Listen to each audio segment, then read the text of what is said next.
Hello and welcome. The goal of this podcast is to get listeners connected with others in the sports industry because they say it's all about who you know, and now you know us.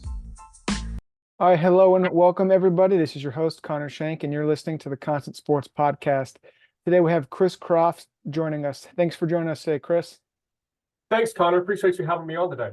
Of course. So for the listeners and viewers, this is our 38th episode. This is our 6th installment of the, you could say, sports director, sports management, business program episode. So we're excited to have Chris on and shed some light on the Southern Mississippi program that they have out there. And Chris is the assistant professor of sports management over there. He, as well as the graduate coordinator for the university. And in this episode, we're going to talk graduate school, different classes that the program has, what admissions looks like, maybe to how some tips and tricks to put on your resume or whatever that may be, and how to separate yourselves and things like that. So we're looking forward to this episode, Chris, and we'll just go ahead and dive in real quick. So for those who are interested in getting a secondary degree or a bachelor's degree in kind of the sports management realm, what does that look like at your university?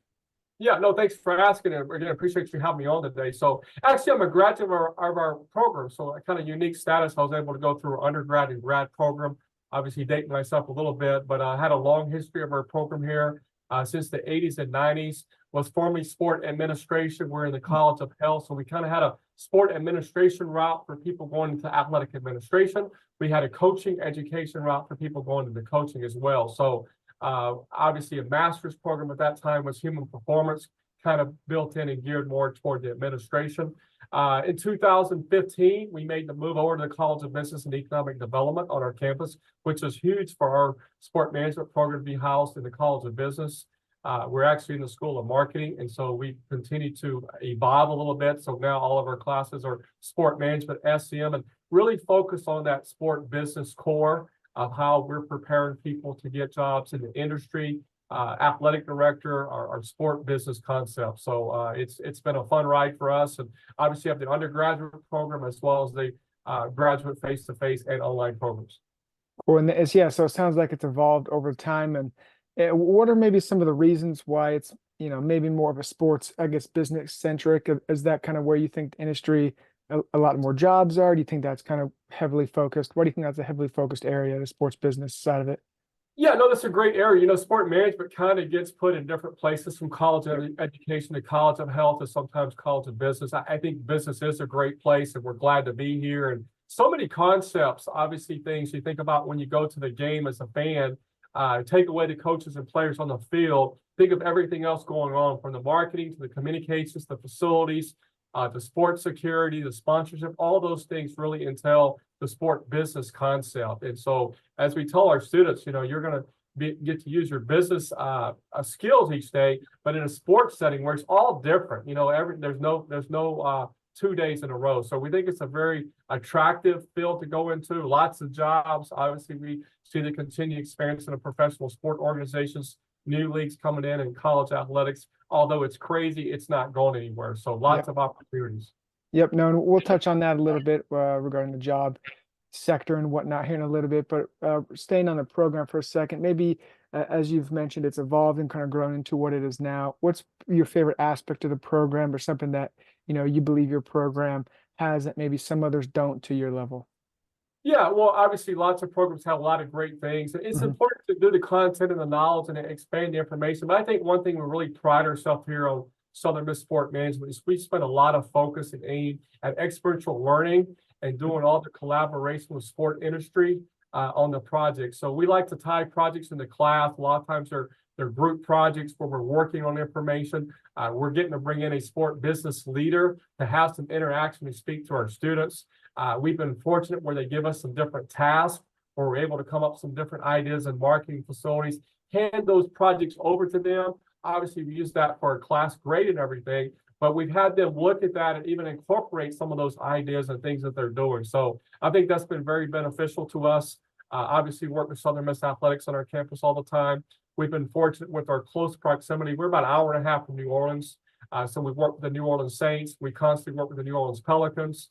Minor league baseball teams in our state, the Mississippi Braves and Biloxi Shuckers, we've been very active. And most recently, we even worked with the Birmingham Squadron the NBA G League team. So we really try to tie those projects in where we're getting some real world learning in our classroom. Our students get to interact with those industry professionals, and obviously we get to they get a project or almost like a component for their portfolio to maybe use for job interviews down the road. Yeah, no, I love that. I love the real world experience, and maybe you could drill down a little bit on, what the experiential learning projects look like, how long they take. You mentioned a little bit, but is it kind of the whole class, or the individual get a pick? I want to work with the Saints, or I want to work with the Mississippi Braves or whatnot. Yeah, no, great question. So usually we kind of focus in on one for the class. So I'll give you an example. I was teaching the sport marketing undergrad class actually before COVID, kind of do some different things and use the contact to leverage the New Orleans Pelicans and work with them. Again, we're a little bit hour and a half away, so season tickets is not conducive, but we did some group ticket sales. And so they gave us some theme nights that we were able to use. They came in and did 3 different training sessions with our students on how to do the group ticket sales. We kind of made it a competition with our students. Each student had their own QR code. And so they could go to families and friends, taught them how to go to businesses in town, and they're trying to sell group tickets for that event. We obviously kind of kept up, obviously, competition. We had different prizes built in, from gear to game giveaways to different things. And they even had a situation where whoever sold the most tickets got an interview with the Pelicans on the job the next year. So just different projects like that. And, I have a lot of students who love their project, had some students who did not like the project. And I told them later, you can thank me, because if you don't want to go to ticket sales, we'll mark that off your list. Now we got to focus maybe sport marketing, sport facilities, sport communication to you on that. So, and it doesn't matter regardless. We all show them how to list that on their resume. You're never going to go wrong showing that you had a class project with the New Orleans Pelicans and the NBA on your resume. Oh yeah, for sure. And that sounds really cool. That kind of keeping track and doing the QR code and kind of making them, feel like they're actual employees while they're in grad school still. That's next level stuff. I love that. And then they learned it's easy to make the call, it's hard to make the sell, right? And so we all know, but it gave them some opportunities to be successful, but also to fail, which we all know that's so much about life and sports, is kind of getting out of your comfort level. Getting out of your comfort level, Phil. And I like what you said a little bit was, if they didn't like the project, all right, well, now you don't like ticket sales, so you can go this way instead of, actually getting a job at ticket sales and realizing, oh, I don't like this at all, but you're kind of stuck, once you get in there. So that's a huge factor as well. Sure. And then touching on, I guess, the class structure, how long does it take, for a full-time student within the program, things like that? Yeah, so we run the 3 programs. We run the undergraduate. Obviously, that's the traditional, 4-year program. The last 2 years, we're really taking a lot of college business core classes and our sport management classes, 9 classes for actually. Before the grad school deal, we have that set up. We have a face-to-face program, which is really heavy, a lot of graduate assistants on campus in athletics. I've seen a group of 5 team was up school and smaller school. A lot of our GAs are really entry-level positions. We also get a lot of GA positions from a rec center on campus. So we have that set up, the face-to-face, as well as an online program. Those are set up to be completed in 2 years. Obviously, we've recently added a component where you could finish in a year. As we tell our GAs, the 2 years of experience you're getting over there is huge. And so don't rush the process, because that's helping you learn your craft, but also making contact with AD and assistant ADs over there. The online is kind of set up for more maybe an older or someone already working and doing the sport management on the side, where they can take 2 classes at a time. And obviously after 2 years or 4 semesters plus the summer, have that extra degree. So we got a plan, I think, that works pretty well. We cater to a lot of different people. It just depends on, your personal situation with work, family, kids, all those different factors. Right. No, love it. And especially if working with different situations like you mentioned, because everyone has a little bit different. So that's great that you guys can kind of accommodate those various needs for students. And maybe is there, a crowd favorite class, or a class that, the students really enjoy taking? Them all, right? I think probably not taught them both, so a little more familiar. I think on our undergrad or sport marketing, sport facility classes are really fun. I mentioned a little bit already some stuff that we do in sport marketing. Obviously work with Southern Miss Athletics a lot, promoting different things. I've had a lot of success there in football, men's basketball recently, but also baseball. I think in the sport facility and events class, that's a kind of unique class, because it's kind of different than any other class in the business core. But a couple of things we do on that, we tie in with Southern Miss athletics facilities and events.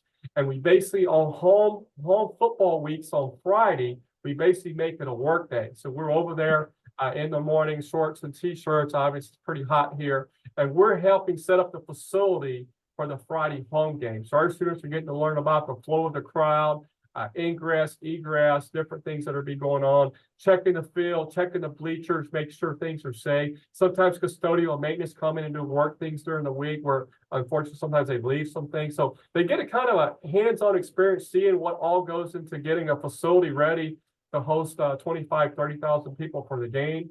And also in that class, we have kind of tied in, we have a 5 built-in campus, athletic and campus facilities that we tour during the year, where after we teach some information, they're able to go through and kind of evaluate some risk assessments, some risk evaluation facilities. Some of them are newer, some of them are older, so they've been renovated. Some of them are obviously, ADA is obviously still a pretty recent thing from the 80s and 90s. So they get to see some different things on the crowd dynamics of different things that we have to deal with, challenges like any facility has. So I think that's kind of unique for them to see. Some of them have maybe been to a game and seen it, but now they get to see the behind the scenes of how things are done in practice, but also the games. I think that really opens their eyes in the sport facility events. And when you walk into a room or an arena now, how you're kind of evaluating where doors are, where exits are, where security cameras are, or the flow. If there's a fire or emergency, how are we going to get out of here? Mm-hmm.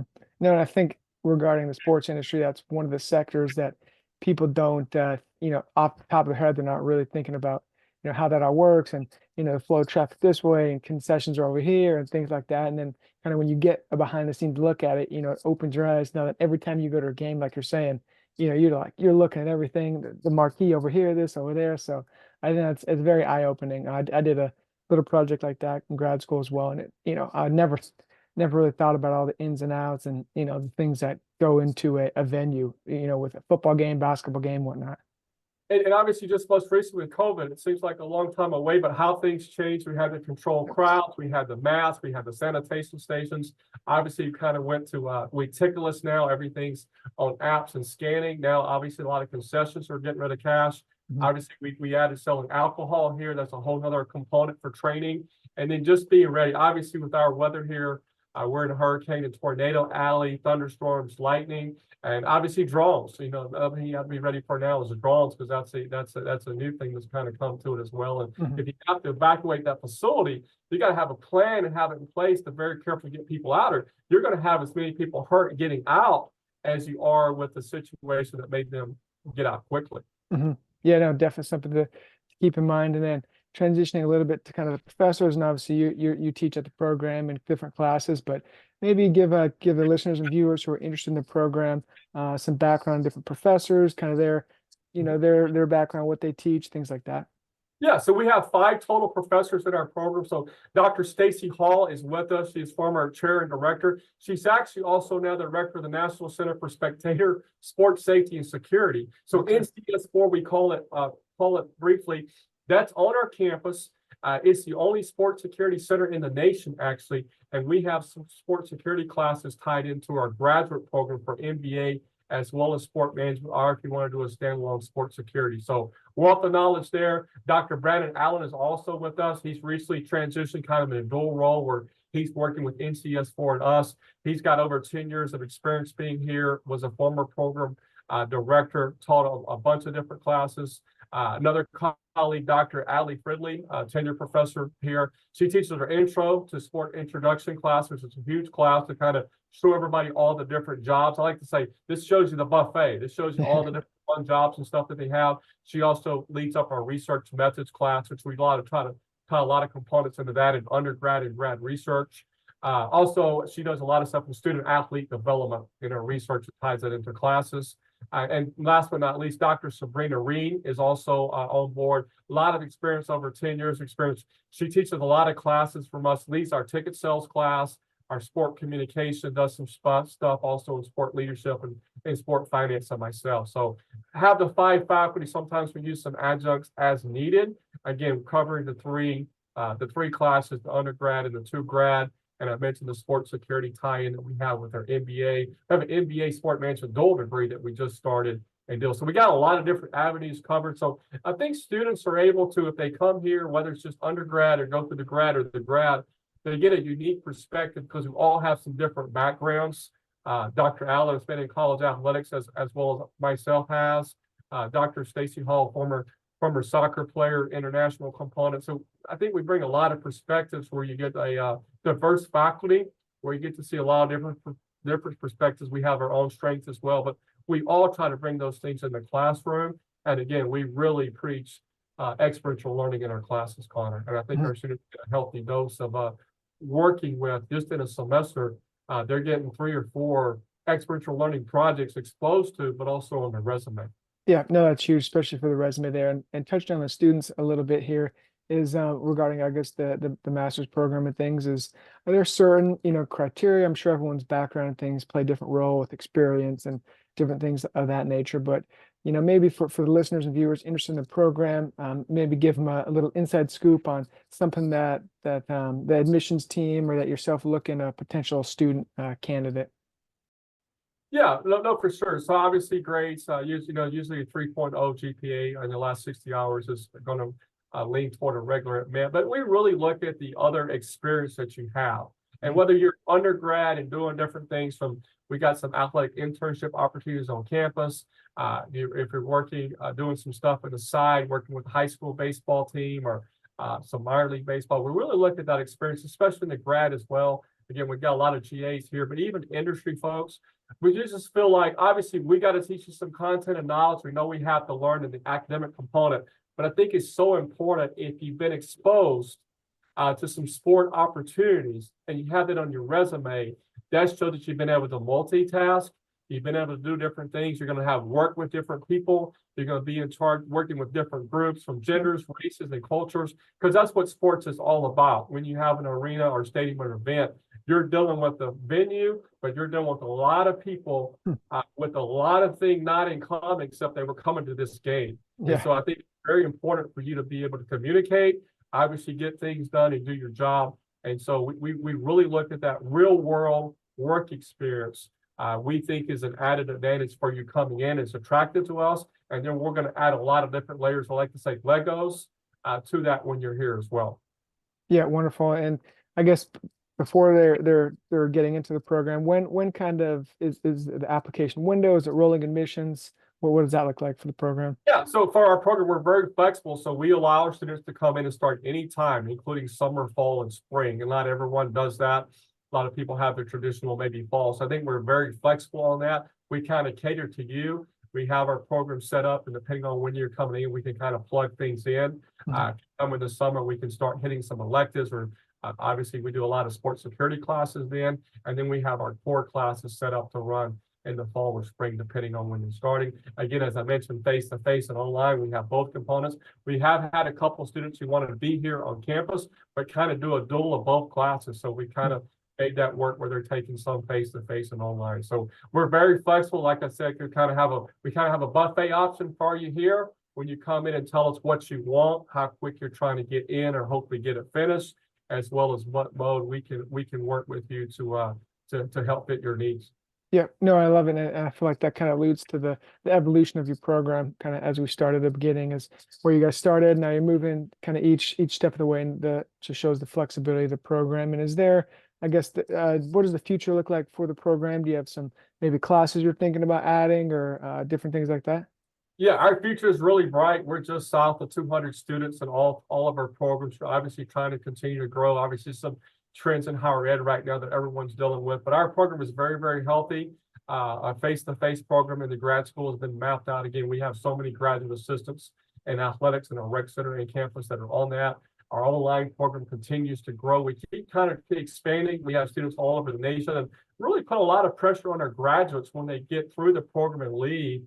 Congratulations, let's keep in touch. We want to help you, but we need you to spread word about our program to your colleagues or who you're working with, because obviously, we know in marketing, word of mouth is one of the best ways to spread the information. So we feel very good about that. We are going through some curriculum kind of, I guess, evaluation is a better word. Looking at maybe adding some, adjusting some things in 2025. some things we teach you some esports class now. We're maybe looking at expanding that to add an esports certificate for the undergrad. We obviously want to add some sport analytic classes, which I think is a huge component. Obviously, name, image, and likeness is an area that we're interested in, especially for undergrad, where we can help our student athletes, which we have a lot of majors. We also have a sport management minor program. So those are some different areas, even sports social media. I think in everything that we do, Connor, we're trying to look back and take a step back and see where the job's at. Because obviously we want to get our students in, we want them to have a good experience and learn. But if we can't get them in a position where they can get a job very quickly out, then it seems like we probably have all failed. And so all different areas are important, but obviously we know from research and data that the jobs right off the bat are going to be the ticket sales, sport marketing, sport facilities, and probably sport communication, those, and obviously analytics is getting in there. Nothing against sport finance is very important, but no one is usually going to hire someone at a young age and give them the keys. Here's the books. Hey, manage the budget. Let's not lose any money or go over. So again, very important class, but that's not one you're going to probably get a job off the bat. So I think in our relook, I like to say at our classes, we're kind of looking at where the initial jobs at, where we can get them in and kind of get them moving up the escalator. Yep. Oh, and touching on the job market, where do you see, I guess you mentioned a little bit with esports and ticket sales, but do you see kind of another market that you think is going to grow within the next, 5 to 10 years regarding the job industry for graduates? Yeah, those are huge areas. Obviously, we never know what's going to happen. Communication is not going anywhere. You just see adding new social media things and all the different components. I mean, who would have thought before that you could get a job and use social media and be in charge of the accounts? And obviously, all the multiple accounts, obviously using accounts at night during games or whatever, weird weekends or whatever. But you also got to be ready for things popping up in case a player or coach gets in trouble and everything as well. So that's a huge area. I think analytics is going to continue to take off. Everybody's looking at trying to evaluate what are we doing. You just go back to the movie Moneyball, how we're doing things to be efficient, and not just the coaches, but from ticket sales, from the marketing. What's our ROI, return on investment? So we're doing a bobblehead sponsorship. What are we really getting out of this by the time we get to sponsor? We get the product, we give it out. What are we getting back in that? So I think all those are different things. I think the other thing is we see new sports emerge. Obviously, women's sports is growing, which is great in demand. And ticket sales, I mean, obviously, think back, there's some college women's basketball teams and volleyball teams that are not selling tickets for games right now. There's different reasons for that, but that's a new deal as that grows. Beach volleyball, we've just added on our campus. Bowling is taking off. As some of those new sports emerge, those are opportunities to sell tickets to make additional revenue to put back in those budgets, but you need people to be able to run that as well. So I think lots of different opportunities there that will continue to grow. And just like, again, think back to the things that we've seen since COVID, the sign of the times in the real world dictates what comes to sports, and we all have to adapt and adjust. Mm-hmm. Yeah, and that's definitely, I mean, adapt is one of the key, I guess, name of the game, especially in sports, because it happens rather quickly, and you can see some sports, to take it on. I feel like the NFL kind of moves quickly, the NBA and whatnot. There's kind of big organizations and things like that. And one thing I noticed kind of in your background from doing research for the podcast was your risk assessment of sports venues. That's something we talked about a little bit, but maybe run us through, I guess, a quick small time assessment, what that looks like for the listeners who've maybe never heard of that before. Yeah, that's huge. So we use that in our sport facility class. We also have a lot of tie-ins to the 𝗦𝗫𝘂𝘁𝗵𝗲𝗏. I would encourage you to check out their website. There's a lot of free resources on that. And so we teach our students kind of the ECT approach. You go in and you look at facilities. And I think people forget is when you go in and you're playing in an arena or a stadium, you have to manage the venue, the arena or stadium.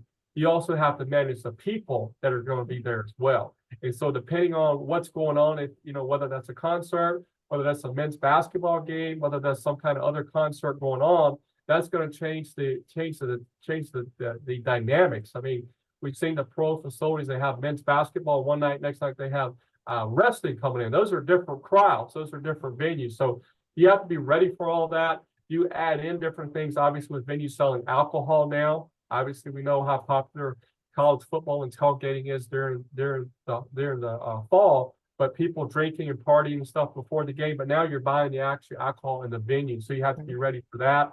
We talked about the drones. You know, you and I can go buy a drone right now at Best Buy and start flying. We think we can fly that thing wherever we want to, but can't fly that thing over a stadium, you're going to have a problem. So those are all different things we try to teach students to evaluate.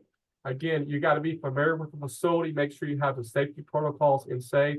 Look at how the fans are coming in, how many gates, concessions, restrooms, the flow. You know, if there is an emergency, lightning, bomb situation, active shooter, kind of be prepared to have a plan in place for that. And then you're dealing with the uncertainty we know is Mother Nature.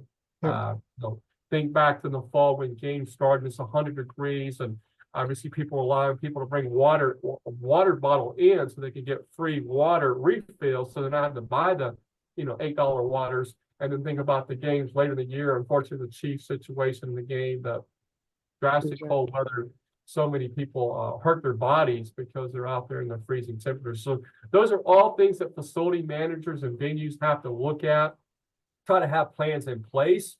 And as I tell our students, the FM or facility manager, the number one job is safety. They want to make sure everyone who comes to the venue leaves the venue. And unfortunately, that's not always the case.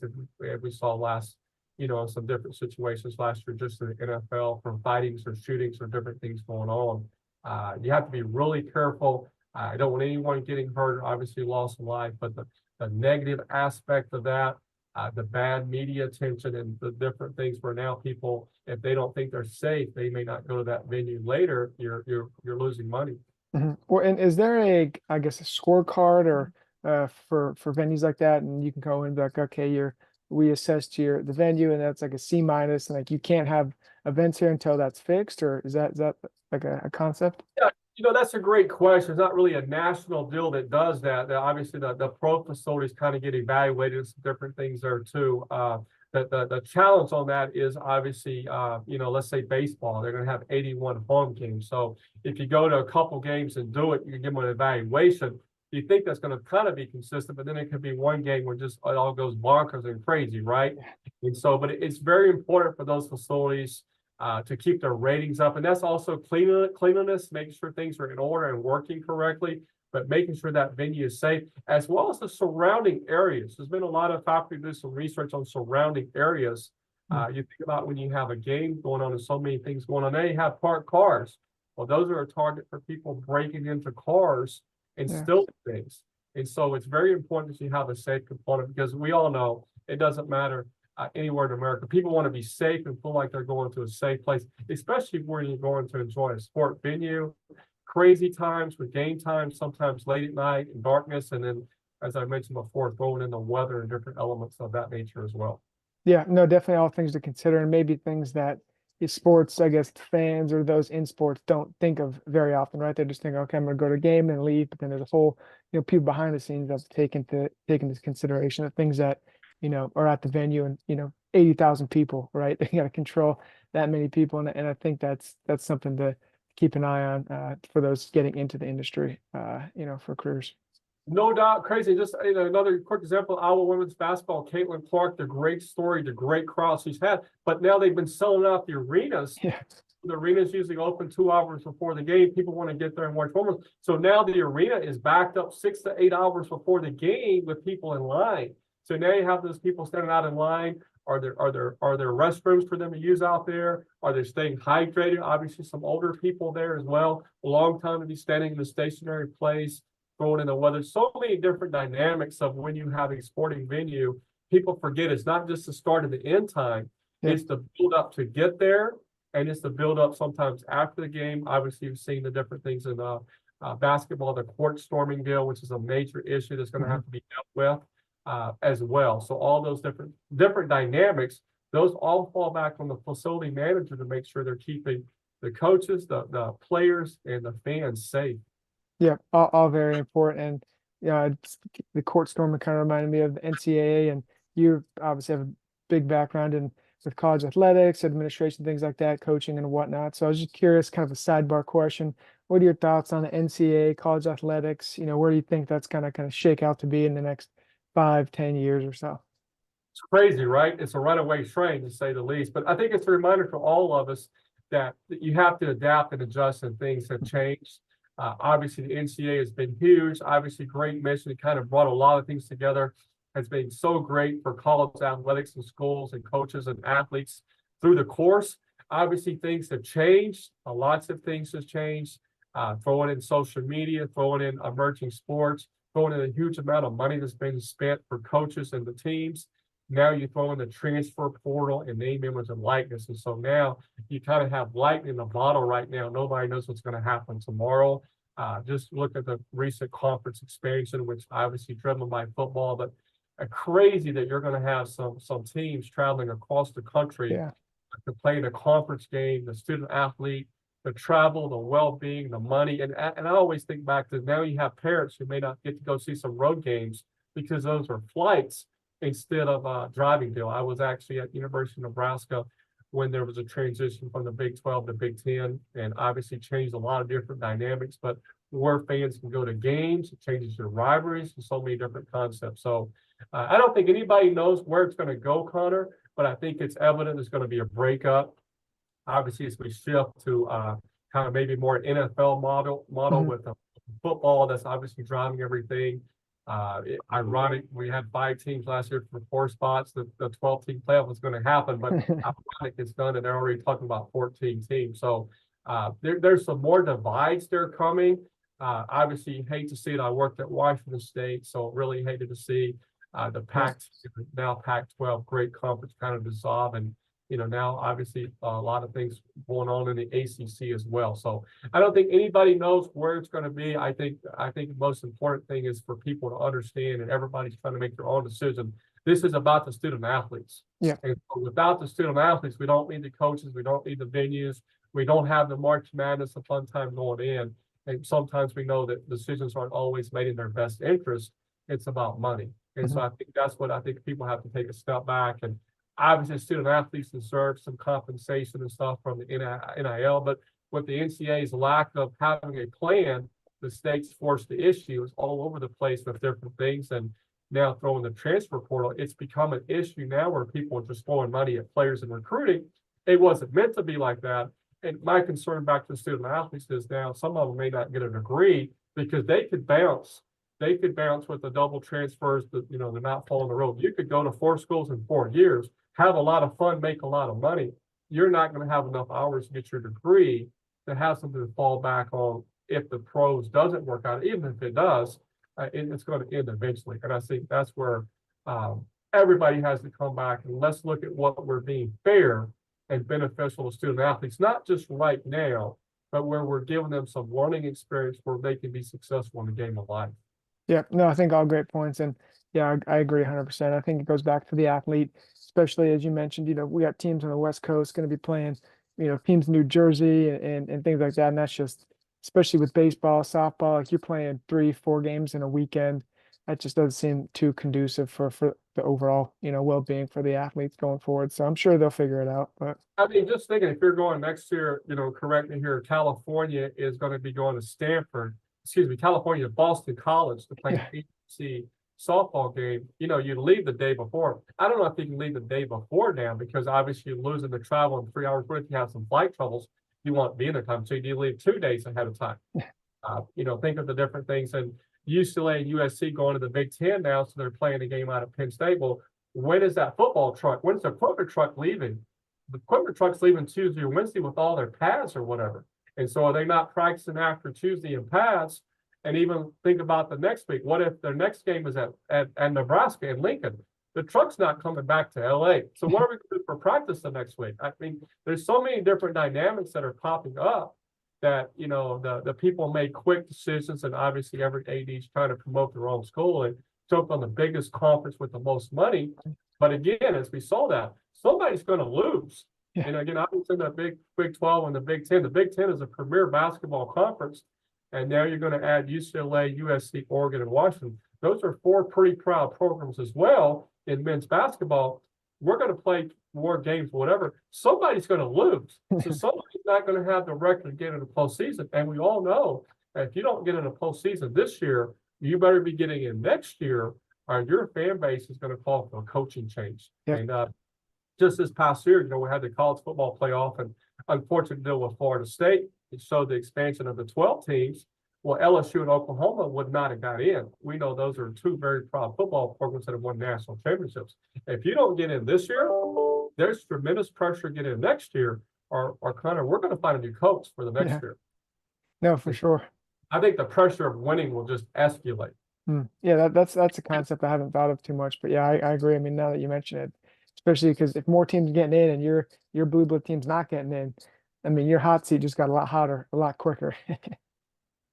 No question. And obviously in our state, Mississippi State and Ole Miss are in the SEC, two very good programs to do a good job and usually competing for bowl games and everything. And now you added Texas A&M and Missouri. Obviously now you're adding Texas and Oklahoma. We know Texas and Oklahoma, they expect to win in football. And if they don't win, they're gonna make changes and put more money in, but they're gonna win to some degree. So some other 6 teams may fall down a little bit. So it's gonna be an interesting deal, and we all know every fans root for their teams, win or tie, as I like to say. And so it'll be interesting to see how some things kind of transpire. Yep, no, for sure, and it's something to keep an eye on for listeners and viewers as we go ahead in the sports industry. And yeah, Chris, we appreciate you jumping on today and talking about the great advancements the program has made in different classes and things the students can keep an eye on for. And so that's going to conclude another episode of the Constant Sports Podcast. And thanks to Chris for joining us. And like I said, showcasing the University of Southern Mississippi's program. You'll be able to find this episode on Apple, Spotify, YouTube, anywhere you can get your podcasts. And we're looking forward to watching the great things coming out of the program and the students and connecting. And thanks again, Chris, for jumping on. Hunter, thank you so much for the opportunity to showcase our Southern Miss Sport Management Program, and appreciate everything you do on the podcast and obviously for emails and stuff on LinkedIn. You guys do a great job of exposing our students to different things where they can get better. So we greatly appreciate that. Yeah, of course. And we'll link the program here in the episode and make sure to tag and like for the listeners and viewers, if you want more information, we'll have all that in the bio. So thanks again, Chris. And for the listeners and viewers, we'll see you next week. Thanks again, Connor. See you.